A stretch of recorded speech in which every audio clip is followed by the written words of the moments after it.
Kendall's tower test is the measure of association that we can calculate between the two type of measurements, xi and yi, for which we are not considering the original observations. Rather, those xi and yi measurements are taking the ranks into account. So it is somewhat similar to Spearman's rank correlation, but Kendall's tower test may also be used alternatively compared to the Spearman's rank correlation. So it is slightly an improved version of the Spearman's rank correlation coefficient. So Kendall in 1938 has developed this measure of association.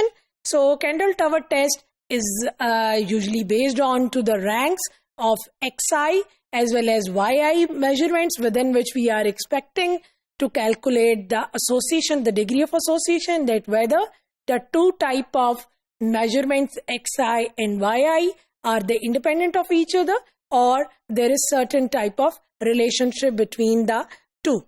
And now, just like Spearman's rank correlation, the tower test Kendall's tower test would also assume that the value would be, its calculated value would lie between -1 and +1. That means we may expect a direct relationship or inverse relationship, or we may assume that the two type of variables are associated as far as the two-tailed test is concerned.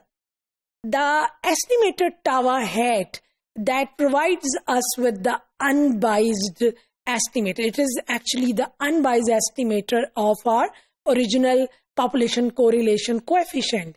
Now, by unbiasedness, we mean that mathematically speaking, the expected value of this tower hat that will be equal to a population correlation coefficient. So this is an edge of Kendall's tower test over the Spearman's rank correlation.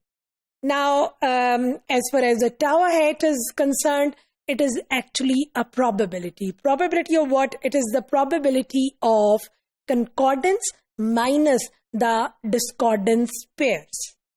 Now, what is the degree of concordance and discordance? If we students calculate the difference between xi and xj, if it is moving into the same direction as the difference between the yi and yj's, then those pairs of observations, they would be said to be concordant. And if those pairs are moving into the opposite direction, then we would be calling them as discordant pairs. Now, the assumptions we need to follow in order to apply the Kendall's tower test, they are very simple compared to the parametric tests such as the Pearson correlation. The first assumption you need to fulfill for the data is that the data consists of a random sample of n observation pairs xi, yi of either numeric or non-numeric observations. And each pair of observations, xi's and yi's, they would be representing two types of measurements, but they are being taken onto the same unit of association. As we have followed certain examples, in case of diastolic and systolic blood pressure readings, we have already followed that data under Spearman's rank correlation. As you can observe that these readings would have the same unit if we wanted to find out the relationship between the two type of pair of observations. The next assumption that you need to follow is that the data are measured at least onto the ordinal scale. So that means we cannot take into account the nominal scale of measurement. We would be assuming that xi's and yi's observations, they would at least be measured onto the ordinal scale of measurement. Now, as far as the procedure is concerned, under hypothesis, we can assume three types of hypotheses. The first pair of hypothesis, students, which is x and y are independent, and under alternative, we have that tower hat is not equal to 0. This is particularly defined for those kind of situations where we would be interested in testing the two-tailed test, whereas for the rest of the pair of hypotheses, suppose in case of second pair of hypotheses, X and Y are independent versus tau hat is greater than 0. That means it is directing us to the one-tail test. We would be assuming in case of rejection of this null hypothesis that there is a direct relationship between X and Y. And lastly, under H1 we have tau hat less than 0. That means it is again directing us to the left side of the original distribution. Then we might be expecting an inverse relationship in case of the selection of H1. And now under the test statistic, we have tau hat equal to S over n into n minus 1 divided by 2, where S is the difference between the concordant pairs minus the discordant pairs, and n is the number of XY observations or ranks. Now, as far as the calculation is concerned, it is a bit tricky. The first thing you need to do is to arrange the observations xi, yi in a column according to the magnitude of the x's. So, according to the xi's, yi's would automatically be taken up. So, xi's are being arranged with the smallest x first, then the second smallest second, and so on. Further, we will have to compare each y value one at a time with each y value appearing below it. For example, if we have 23 and the next observation is 25, then we say that a pair of y values is in natural order. Why? Because y below is larger than the y above.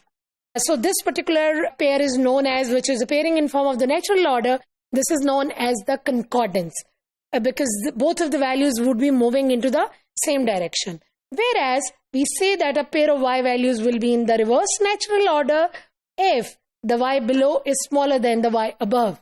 That means, for example, if we have at the top the value 2 and at the bottom we have the value 1, so they would be moving into the reverse natural order. So we would be calling them as discordant pairs. Once we are done with the calculation, the further thing we need to do is to assign the number of pairs in the natural order, which are the concordant pairs, as P, whereas the discordant pairs are being denoted as Q, which are the pairs in reverse natural order.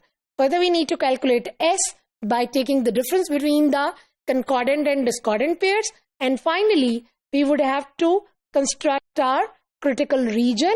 So in case of two-tailed test students, you would have to reject H0 at alpha level of significance if the computed value of T hat is either positive and further larger than the tau star entry for n, which are the total number of pairs we have had, and alpha by 2 because we are talking about a two-tailed test. So negative and smaller than the negatives of the tau star entry for n and alpha by 2.